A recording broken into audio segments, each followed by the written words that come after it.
First of all, I just wanted to thank everyone for that warm welcome and for CPAC for having me here.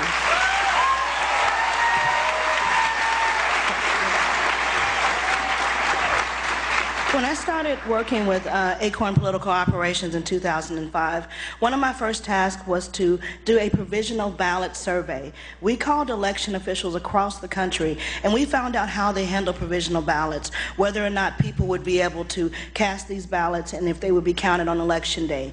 ACORN was focusing on this for a number of reasons, not just because provisional ballots can sway an election, but they were also looking at absentee ballots. These are the type of things that they have done, and they've done studies on this. They are not unprepared. They went in and they've been doing this for over 40 years, but they've been operating under the cover, under darkness. It's only recently that they've come forward. When I was working with them, I was amazed at the type of organization that they had. It's not just them working with one organization or two. They're working with over 20 or 30 other progressive organizations that may not be affiliated with ACORN, obviously. When you look at organizations like America Votes or Communities Voting Together, you may not see ACORN in your community, but they're there through these partner organizations. That's part of the things that people need to realize, is that they're highly organized to the point to where now ACORN offices across the country are closing. And they're saying that they're no longer ACORN, but they're still operating through these different organizations. So when you go out and you're looking around as to what's going on with vote fraud, you need to look and see who has signed up as a poll watcher. Who's working with the Board of Elections. They have gone in and formed relationships in counties that are all Democrat, so they don't have to worry about any type of supervision because there's no oversight there. Other things I noticed when I was working with ACORN include some of the things that they do for voter fraud. They always said that that they knew that there was a high level of fraud and absentee ballots, and they needed to figure out how to plan for that.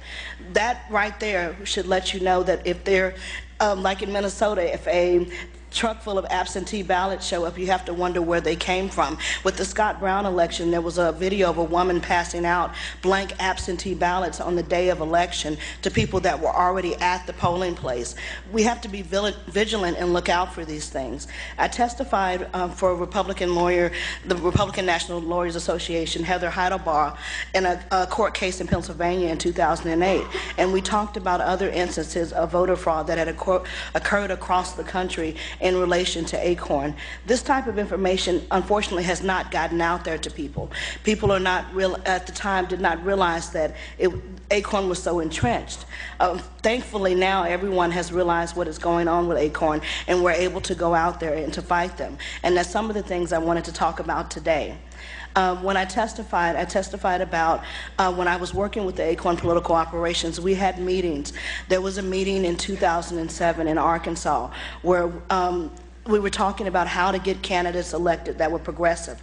And this just wasn't local candidates, not your city council. These were senators and secretaries of state. They partnered with George Soros and the Open Society Institute on the Secretary of State project. This was a project that is going on around the country where they were electing progressive or openly liberal secretaries of state. What this means is that, as you see in Ohio with Jennifer Brunner, where she just settled a voter fraud case with ACORN, is that there's no type of checks and balances there. So Secretary of State races, we need to pay close attention as to who's running, because now Brunner in Ohio is running for Senate. So ACORN starts them off as local. Their motto is that all politics is local. So they start them off as maybe a city council. Next thing you know, they're running for mayor. Mayors become senators or congressmen. They have this sewn up. They did it with Obama. In 2007, back to that meeting, Zach Paulette, the head of ACORN Political Operations, got up and said that he supervised Barack Obama during his work at Project Vote, and that ACORN produces leaders. And apparently that leader was able to go all the way to the White House. So in order for us to effectively combat ACORN, we have to be aware of their tactics. We have to be able to go out into the communities and not allow other groups to do the work for us. I've seen this with the Tea Party movement. People are going out there and they're knocking on doors and they're talking to their neighbors about politics in ways that we haven't done before.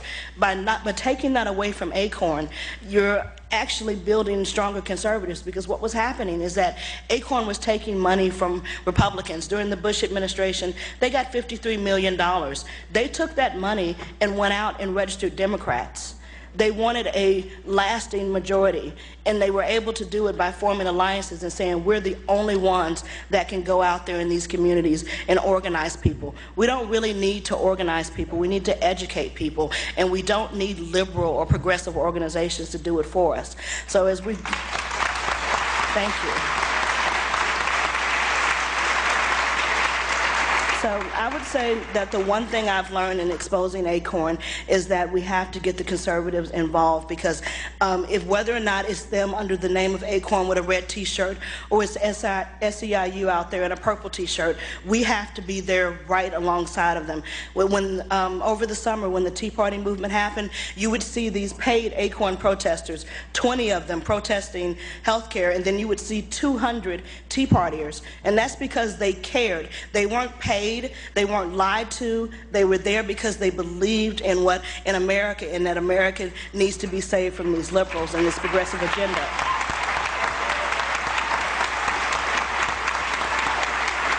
So that's what I've learned, and I wanted to, I've written a lot about that on my blogs, and there is a testimony available from the ACORN Forum and also in ICE's report. So I hope that you guys will look at that information and find out what's really going on in your areas, and that it's not just ACORN, it's a number of progressive organizations that we have to be on the lookout for, because now that ACORN is tainted, they are forming new organizations and funneling money in ways that you wouldn't imagine right now.